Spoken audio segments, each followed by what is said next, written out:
নমস্কার দর্শক বন্ধুরা, কিশোর স্যার চ্যানেলে আপনাদেরকে স্বাগতম। ভীষণ গরম পড়েছে। এই গরমে আপনাদের অবস্থা কেমন? আমার তো অবস্থা খুবই খারাপ। তবুও কিছু কিছু ডিজিটাল আর্ট আমি করছি, আপনাদের সামনে উপস্থাপন করছি সেইগুলো।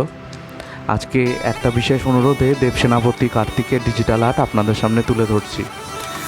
আমি প্রথমে দেবসেনাপতিকে দেখিয়েছি, তিনি ময়ূরের ওপর উপবিষ্ট হয়ে বসে রয়েছেন এবং পেছনে একটি সিংহাসন টাইপের চালচিত্র বা ব্যাকগ্রাউন্ড রয়েছে।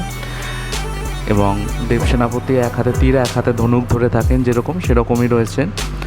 ধুতিটার রং করেছি হালকা আকাশি এবং ওড়নি বা যেটা চাদর সেটার কালার করেছি ডিপ রানি কালার দিয়ে। মাথার মুকুটেও একটু ময়ূরের ডিজাইনের ছোঁয়া রেখেছি। আপনারা জানাবেন যে আপনাদের কেমন লেগেছে এই আর্টটি, এবং এটি করতে আমার খুব কম সময় লেগেছে, 1-2 ঘন্টার মতো লেগেছে। এবং যে টুলসগুলো আমি ইউজ করেছি, আপনারা যেরকম বলেছিলেন যে পেনের অনেক টুলস থাকে, সেইগুলো ইউজ করে সত্যিই দেখছি কম টাইম লাগছে। অনেক ধন্যবাদ আপনাদেরকে এরকমভাবে আমাকে সাহায্য করার জন্য। আসুন ভিডিওটি দেখতে থাকি। যদি ভিডিওটি ভালো লেগে থাকে লাইক, শেয়ার এবং কমেন্ট করবেন এবং চ্যানেলটির পাশে থাকবেন একটা ছোট্ট সাবস্ক্রাইব করে। আর গরমে সকলে নিজেদের খেয়াল রাখবেন। অযথা দুপুরবেলায় যদি কাজ না থাকে নিতান্তই কোনো, বাড়ির বাইরে বেরোবেন না, প্রচণ্ড গরম পড়েছে। সবাইকে সুস্থ থাকা একান্তই দরকার। আসুন ভিডিওটি দেখতে থাকি।